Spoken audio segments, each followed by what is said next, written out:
Good morning to all of you. मैं Brajesh Kumar, biology faculty, आप सभी का online classes Tagore children academy Surajgarh में स्वागत करता हूं। बच्चों, इससे पहले वाले वीडियो में अपना S3D सिस्टम कंप्लीट हो गया था। आज अपन नया चैप्टर शुरू करेंगे जिसका टाइटल है नर्वस सिस्टम ऑफ ह्यूमन। लेकिन इसको शुरू करने से पहले मैं एक बात आपसे बोलना चाहूँगा कि जो भी मेरी वीडियोस आ रही हैं उन वीडियोस को आपको नियमित देखना है और उनका डेली प्रतिदिन नियमित रूप में अध्ययन करना है। अगर आप नियमित रूप से वीडियो का अध्ययन करते रहेंगे, वीडियो को देखते रहेंगे, तो ये सारे टॉपिक बहुत आसान हो जाते हैं।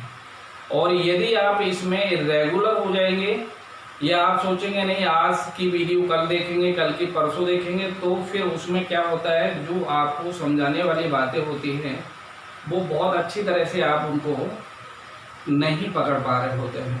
ठीक है, तो इसलिए मेरा आपसे बार बार यही एक अनुरोध रहेगा कि जो वीडियोज़ आ रहे हैं चाहे किसी भी सब्जेक्ट के हों, लेकिन मेरा भी पर्टिकुलर जो भी सब्जेक्ट है उसको आप नियमित रूप से देखते रहें, अध्ययन करते रहें और उनके नोट्स बनाते रहें। ठीक है, मैं आपको समय समय पर चैप्टर से संबंधित होमवर्क देता रहूँगा, क्वेश्चन पेपर आपको बना के देता रहूँगा और उसके आंसर्स एक समय पर आपको करके और मेरे व्हाट्सएप नंबर जो भी मेरा आपके पास है उस पर आप भेजते रहेंगे।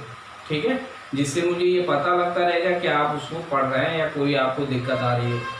यदि आपको कोई प्रॉब्लम कहीं पर भी आती है तो कभी भी आप व्हाट्सएप नंबर पर भेज करके आप अपने डाउट क्लियर कर सकते हो। कहीं पर कोई दिक्कत नहीं है, पूछने में कहीं पर कोई आपको हेजिटेशन नहीं होना चाहिए। ठीक है, तो देखिए आज फिर हम इस चैप्टर को शुरू करेंगे जिसका नाम है, क्या बताया था मैंने अभी, नर्वस सिस्टम ऑफ ह्यूमन। इसको कह रहे होते हैं हम मानव का तंत्रिका तंत्र।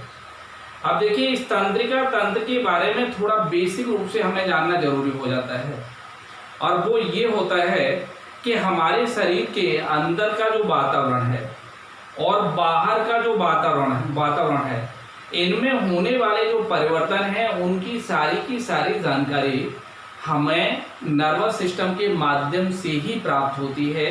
नर्वस सिस्टम ही इन सबको रेगुलर करता है, इन सब के ऊपर उसका नियंत्रण होता है, इन सबको वही कंडक्ट करता है, वही इनको कोऑर्डिनेट करता है।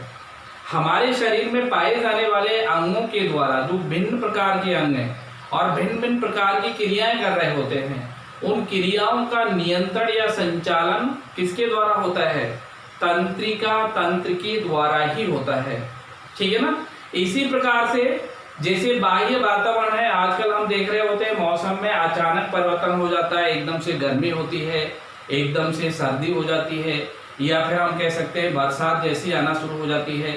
तो ये सारे जो फ्लक्चुएशंस हैं, ये सारे फ्लक्चुएशंस परिवर्तन उद्दीपन के रूप में हमारे शरीर में पहुंचते रहते हैं और जिनका पूरा का पूरा नियंत्रण या एनालिसिस या कोऑर्डिनेशन किसके द्वारा होता है, नर्वस सिस्टम के द्वारा होता है। ठीक है, इसलिए हम एक लाइन में अगर इसको सही ढंग से डिफाइन करना चाहें तो ये कह सकते हैं कि शरीर में विभिन्न अंगों के द्वारा भिन्न भिन्न प्रकार की समस्त क्रियाओं का संचालन या समस्त क्रियाओं का संचरण, या हम कह सकते हैं समस्त क्रियाओं का संतुलन एवं सामंजस्य बनाकर शरीर पर नियंत्रण बनाए रखने वाले तंत्र को ही हम क्या कह रहे होते हैं, तंत्रिका तंत्र कह देते हैं।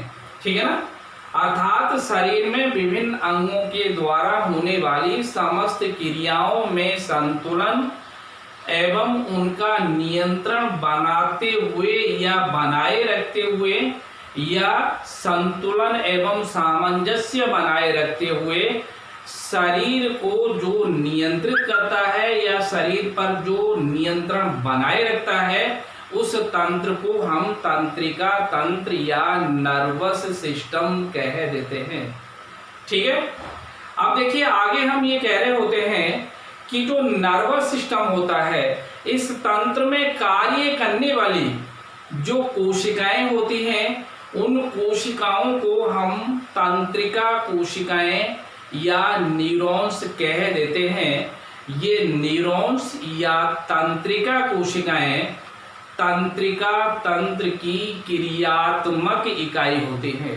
ठीक है, अगर आपसे पूछा जाता है तंत्रिका तंत्र की क्रियात्मक इकाई के बारे में बताइए, what is the unit of nervous system, then you can write as neurons.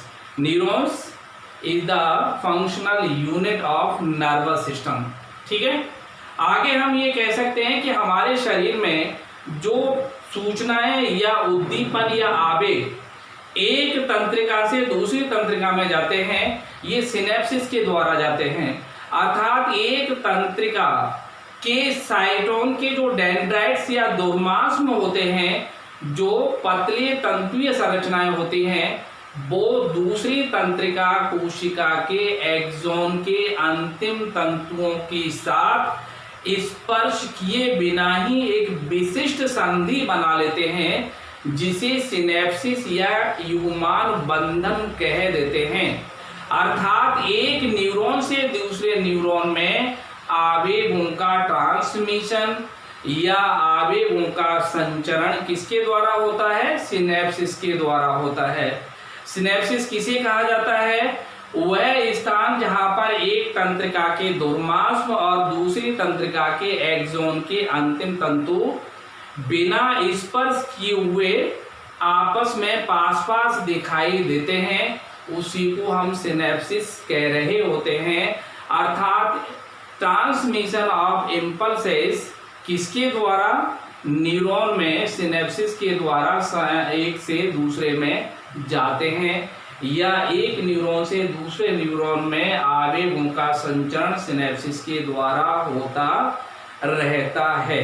ठीक है, इसके बाद आता है फंक्शंस ऑफ नर्वस सिस्टम, जिसमें पहला फंक्शन होता है कि यह तंत्र शरीर के विभिन्न अंगों के भिन्न भिन्न क्रियाओं को नियंत्रित करता है या संचालित करता है। सिंपल वे में आप ये कह सकते हो कि हमारे शरीर में पाई जाने वाली जो विभिन्न ऑर्गन्स होती हैं, उनके द्वारा होने वाली जो भिन्न भिन्न क्रियाएं होती हैं, उन क्रियाओं का संचालन और उन क्रियाओं का नियंत्रण तंत्रिका तंत्र के द्वारा ही होता है। ठीक है, सेकंड फंक्शन है या सेकंड जो कार्य इसका होता है, उसमें हम ये कह रहे होते हैं कि यह तंत्र मानव में बाह्य वातावरण से सूचनाओं को देने का काम करता है, या हम ये कह सकते हैं कि यह तंत्र बाह्य वातावरण से मानव में सूचना देने का कार्य करता है। अर्थात बाह्य वातावरण से सूचनाओं को उद्दीपनों के माध्यम से ग्रहण किया जाता है। तीसरा फंक्शन होता है कि यह तंत्र जो ऐच्छिक पेशी क्रियाकलाप होते हैं उनका भी नियंत्रण करता है। पेशी क्रियाकलाप का मतलब होता है पेशियों की सहायता से होने वाली क्रियाएं, और जो कैसी होती हैं? ऐच्छिक पेशी क्रियाकलाप के रूप में होती हैं, जैसे दौड़ना है, बोलना है, चलना है, उठना है, बैठना है। ये सारी क्रियाएं हमारी इच्छा पर डिपेंड करती हैं। अर्थात ऐच्छिक पेशी के संकुचन के द्वारा ये संचालित होती हैं। इसलिए हम ये कह सकते हैं कि इस तंत्र के द्वारा ही जो ऐच्छिक पेशी क्रियाकलाप होते हैं, चाहे वो रनिंग हो, चाहे वो बोलने जैसी क्रिया हो, चाहे दौड़ने की क्रिया हो, इन पर नर्वस सिस्टम का नियंत्रण रहता है। ठीक है, इसके पश्चात कुछ या अनेक जो अनैच्छिक क्रियाकलाप होते हैं, उनको भी नर्वस सिस्टम के द्वारा ही नियंत्रित किया जाता है, जैसे श्वसन क्रिया या सांस लेना, जिसमें हम ऑक्सीजन को अंदर लेते हैं, CO2 को बाहर निकाल रहे होते हैं, दैट इज ब्रीदिंग, या इसको हम संवातन भी कह सकते हैं। इसके पश्चात हृदय में होने वाली धड़कन, हृदय स्पंदन। इसके पश्चात अगर आप चाहो तो ये कह सकते हो कि आहार नाल में जो भोजन का परिवहन होता है, ट्रांसपोर्ट होता है, यह भी नर्वस सिस्टम के द्वारा ही नियंत्रित होता है। ठीक है, अब इसके पश्चात आता है जिसे हम कह रहे होते हैं प्राणियों में तंत्रिका तंत्र। देखिए, प्राणियों में जो विविध प्रकार की क्रियाएं होती हैं, उन क्रियाओं का नियंत्रण और उनका समन्वय बेसिक रूप से दो तंत्रों के द्वारा होता है, जिसमें एक तंत्रिका तंत्र होता है और दूसरा अंतःस्रावी तंत्र होता है। अर्थात तंत्रिका तंत्र और अंतःस्रावी तंत्र, जिसको एंडोक्राइन सिस्टम कहते हैं, ये दोनों मिलकर के हमारे शरीर में समन्वय और सामंजस्य बनाए रखने का कार्य करते हैं। ठीक, इसके पश्चात हमारे शरीर में पाए जाने वाले तंत्र या तंत्रिका तंत्र के भाग, सामान्य रूप से हमारे शरीर में पाए जाने वाला जो तंत्रिका तंत्र होता है, ये 3 भागों में बटा होता है, या हम ये कह सकते हैं 3 प्रकार का होता है, जिसमें एक केंद्रीय तंत्रिका तंत्र होता है। केंद्रीय तंत्रिका तंत्र ब्रेन, मस्तिष्क तथा मेरु रज्जु से मिलकर बना होता है, और ये तंत्रिका तंत्र ही वास्तव में सूचनाओं को प्राप्त कर कार्यवाही करने का कार्य करता है। अर्थात हम ये कह सकते हैं कि संवेदनाओं को ग्रहण कर उनके प्रति जो अनुक्रिया शरीर दर्शाता है, वह कौन से वाले तंत्रिका तंत्र के द्वारा नियंत्रित होती हैं, इसे हम कहते हैं सेंट्रल नर्वस सिस्टम या CNS या केंद्रीय तंत्रिका तंत्र। ठीक है, इसके पश्चात दूसरा नाम आता है जिसको हम कह रहे होते हैं परिधीय तंत्रिका तंत्र, peripheral nervous system. Peripheral nervous system वास्तव में किसके द्वारा ऑरिजिनेट होता है? ये सेंट्रल नर्वस सिस्टम के द्वारा ही ऑरिजिनेट होता है। It means peripheral nervous system is originated from central nervous system. Central nervous system का मतलब हुआ ब्रेन और स्पाइनल कॉर्ड। ब्रेन से निकलने वाली जो तंत्रिकाएं होती है, जिनको हम कपालीय तंत्रिकाएं या क्रेनियल नर्व्स कह रहे होते हैं, जो ह्यूमन में 12 जोड़ी होती हैं, और जो मेरु रज्जु से निकलने वाली तंत्रिकाएं होती हैं, जिनको हम स्पाइनल नर्व्स कह रहे होते हैं या मेरु तंत्रिकाएं कह रहे होते हैं, जो 31 जोड़ी होती हैं। ये दोनों प्रकार की तंत्रिकाएं निकल करके शरीर के परिधीय वाले भाग में फैलकर एक जाल के आकार की संरचना बना देती हैं, जिसे हम रेटिकुलर स्ट्रक्चर कह रहे होते हैं। वही क्या कहलाता है? परिधीय तंत्रिका तंत्र या पेरिफेरल नर्वस सिस्टम, जो हमारे शरीर में बाह्य वातावरण से होने वाले उद्दीपनों को ग्रहण कर या तो स्पाइनल कॉर्ड को देता है या ब्रेन को देता है। ठीक है, इसके पश्चात आता है जिसे हम कह रहे होते हैं ऑटोनॉमिक नर्वस सिस्टम, स्वायत्त तंत्रिका तंत्र। ऑटोनॉमिक नर्वस सिस्टम भी 2 भागों से मिलकर के बना होता है। एक होता है सिंपैथेटिक नर्वस सिस्टम और दूसरा होता है पैरासिम्पैथेटिक नर्वस सिस्टम। ये दोनों नर्वस सिस्टम एक दूसरे के विपरीत होते हैं, अर्थात ये दोनों के दोनों एंटागोनिस्टिकली होते हैं, एक दूसरे के विपरीत कार्य कर रहे होते हैं। इसलिए हम ये कह रहे होते हैं कि यह तंत्र हमारे शरीर में होमियोस्टैसिस, सम स्थापन, या हम दूसरी लैंग्वेज में कह सकते हैं कि यह तंत्र हमारे शरीर में संतुलन, बैलेंस बनाए रखने का काम कर रहा होता है।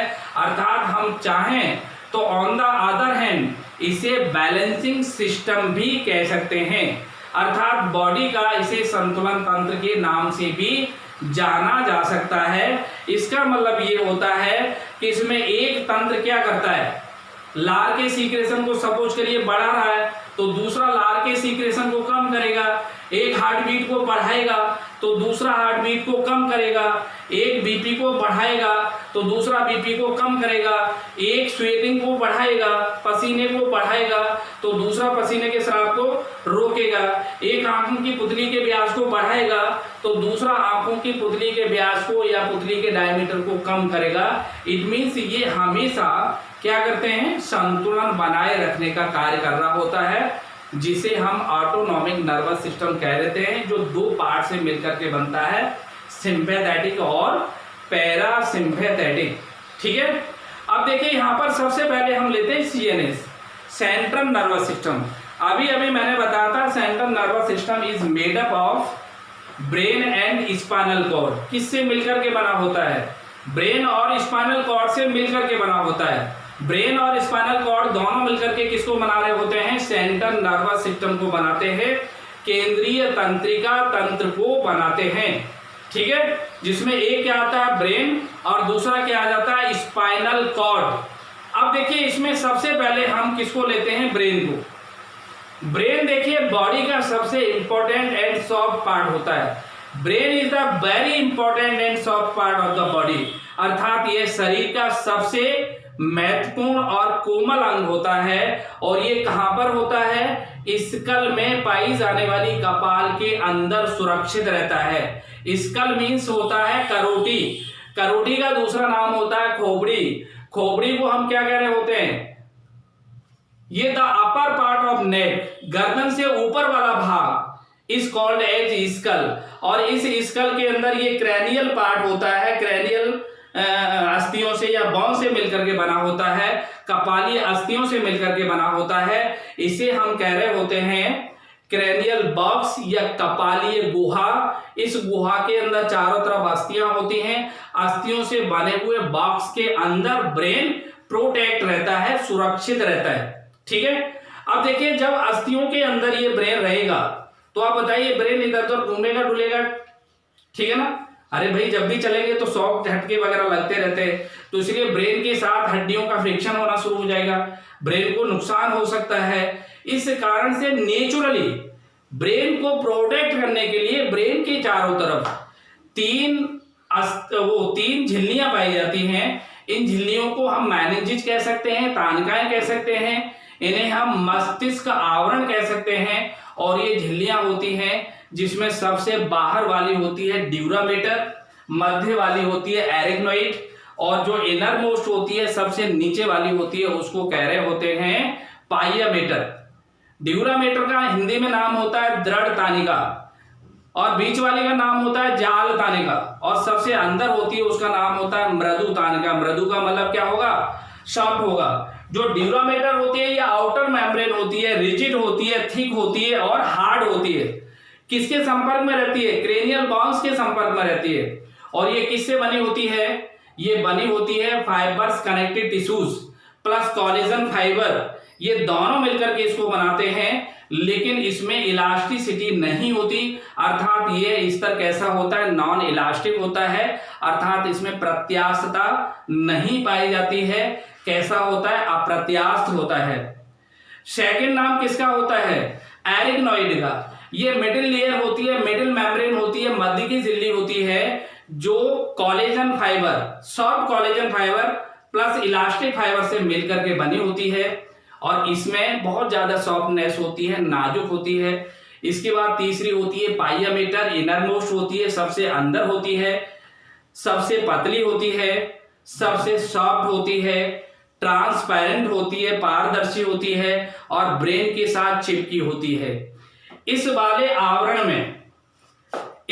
आवरण में रुधिर कोशिकाओं का सघन जाल होता है, इसलिए ये अत्यधिक संवहनी होती है, रिच वास्कुलराइज्ड होती है।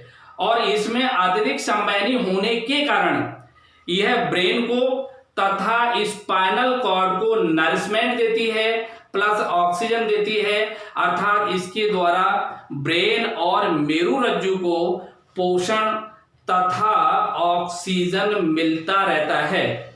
ठीक है, इसके साथ साथ हम ये कह रहे होते हैं कि यह झिल्ली जो मस्तिष्क की गुहा होती है उसमें दो स्थानों पर सूक्ष्म उभारों के रूप में लटकी रहती है, और उनको हम कह रहे होते हैं कॉरॉइड प्लक्सेस, जिनको हिंदी में नाम दिया जाता है रक्तक जालक।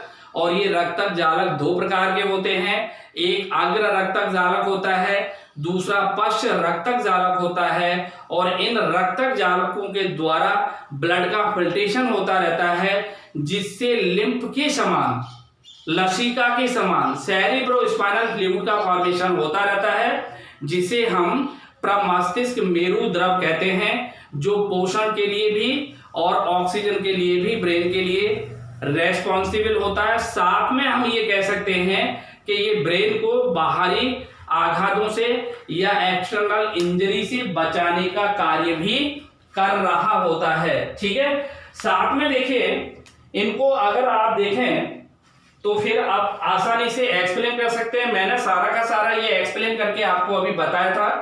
अब इसको देखिए, सबसे पहले मैंने आपको कहा था कि शरीर के जो विभिन्न अंगों के समस्त कार्यों का संतुलन, शरीर में पाए जाने वाले जो विभिन्न अंग हैं और उनके कार्यों का जो संतुलन है और उनका जो सामंजस्य है, ओवरलैपिंग है, ये बनाकर शरीर पर नियंत्रण बनाए रखने वाले तंत्र को ही हम क्या नाम दे रहे होते हैं? नर्वस सिस्टम कह रहे होते हैं, तंत्रिका तंत्र कह रहे होते हैं।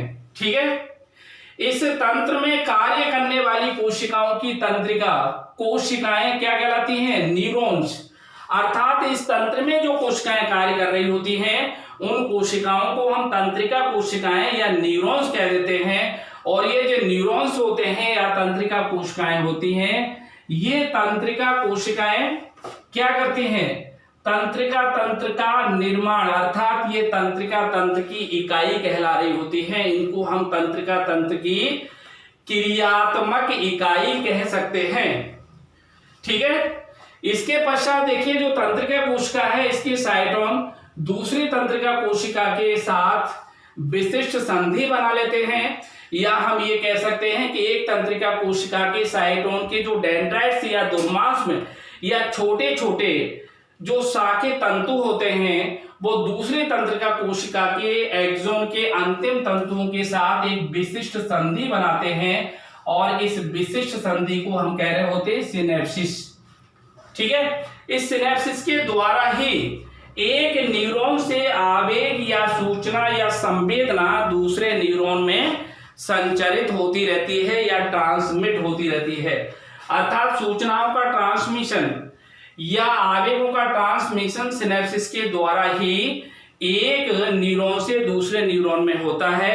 ये जहां पर सिनेप्सिस बनाते हैं वहां पर एक दूसरे को स्पर्श नहीं करते, स्पर्श किए बिना ही एक जगह से दूसरी जगह सूचना चली जाती है, क्योंकि वहां पर जो सिनेप्टिक फिशर होती है वो सिनेप्टिक फ्लूइड के द्वारा भर जाती है और सिनेप्टिक ब्रिज बन जाता है और सूचना एक न्यूरॉन से दूसरे न्यूरॉन में या आवेग एक न्यूरॉन से दूसरे न्यूरॉन में स्थानांतरित हो जाते हैं। ठीक है, इसलिए सिनेप्सिस के द्वारा ही इसमें आवेगों का या सूचनाओं का स्थानांतरण होता रहता है। इसके पश्चात आते हैं फंक्शंस। मैंने आपको बताया था फंक्शंस किसके? नर्वस सिस्टम के। नर्वस सिस्टम में पहला मैंने फंक्शन बताया था कि यह शरीर के विभिन्न अंगों की भिन्न भिन्न क्रियाओं को संचालित एवं नियंत्रित करता है। आप ये कह सकते हैं कि हमारे शरीर में पाए जाने वाले जो बहुत सारे अंग हैं उनके द्वारा होने वाली क्रियाओं का संचालन और उनका नियंत्रण कौन करता है?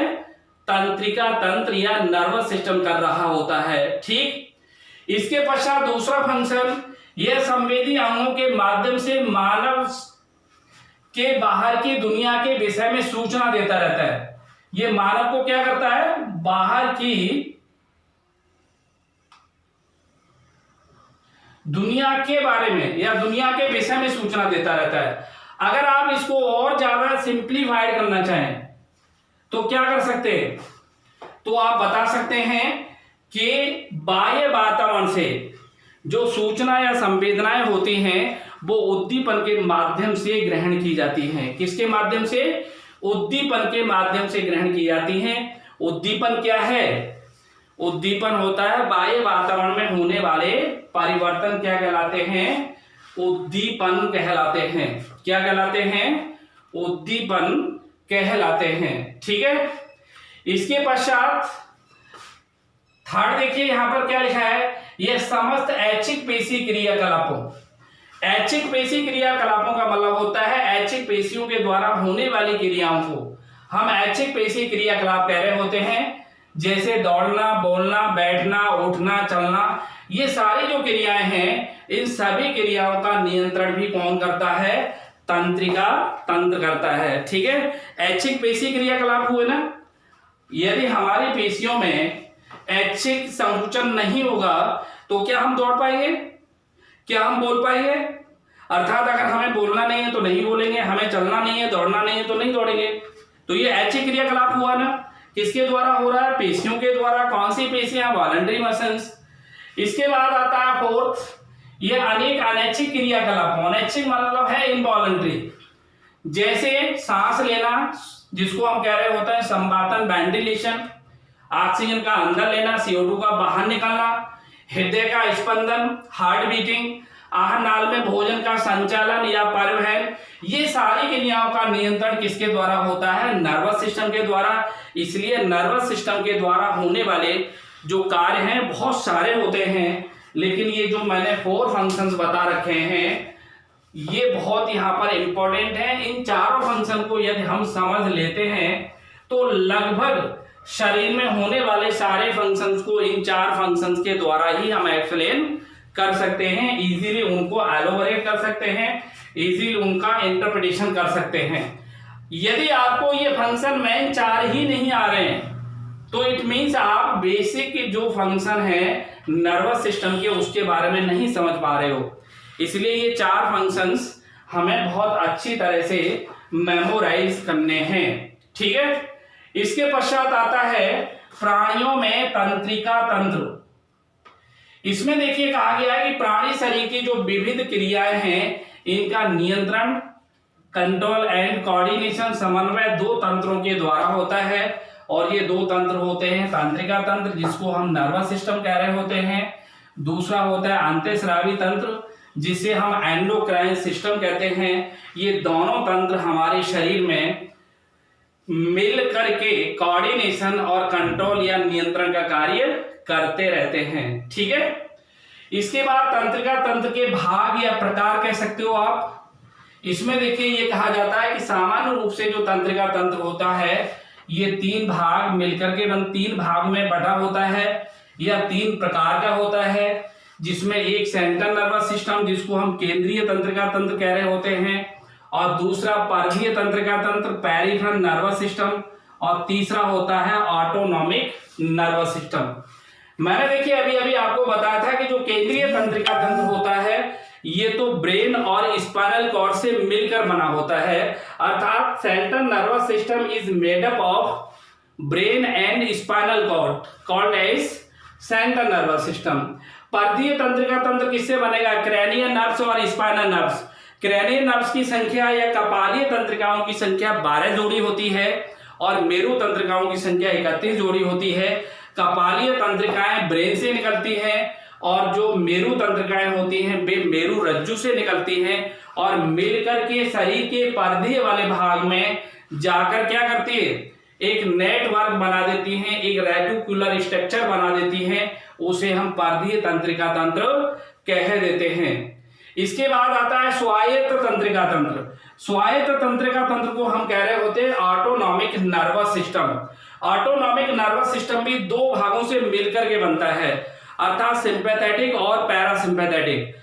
क्या नाम है? कंपानु, या तो एक उसमें होता है आप परानुकंपी कह दोगे या अनुकंपी। तो पैरासिम्पैथेटिक परानुकंपी होता है, सिंपैथेटिक क्या होगा? अनुकंपी होगा। अनुकंपी और परानुकंपी दोनों मिलकर के किसको बनाते हैं? ऑटोनॉमिक नर्वस सिस्टम को, जिसको स्वायत्त तंत्रिका तंत्र कह रहे होते हैं। ये जो नर्वस सिस्टम होता है इसमें सिंपैथेटिक और पैरासिम्पैथेटिक एक दूसरे के एंटागोनिस्टिकली होते हैं, अर्थात एक क्या करता है? किसी भी क्रिया की दर को बढ़ा देता है तो दूसरा उस क्रिया की दर को कम कर रहा होता है। इस कारण से ये शरीर में एक तरह से संतुलन का कार्य कर रहे होते हैं। इसलिए हम चाहें तो ऑटोनॉमिक नर्वस सिस्टम को बैलेंसिंग नर्वस सिस्टम भी कह सकते हैं, क्योंकि इनमें देखिए एक तो क्या करता है? लार के स्राव को बढ़ाएगा तो दूसरा लार के स्राव को कम कर देगा। एक पसीने के स्राव को बढ़ा देता है, दूसरा पसीने के स्राव को रोक देता है। एक क्या करता है? आंख की पुतली के व्यास को बढ़ाता है, दूसरा पुतली के व्यास को कम करता है। एक ब्लड प्रेशर को बढ़ाता है, दूसरा कम करता है। तो इसका मतलब है ये क्या करता है? एक दूसरे के विपरीत काम करते हुए शरीर में बैलेंस या होमियोस्टेसिस, जिसको हम समस्थापन कहते हैं, उसे बनाए रखने का कार्य करते हैं।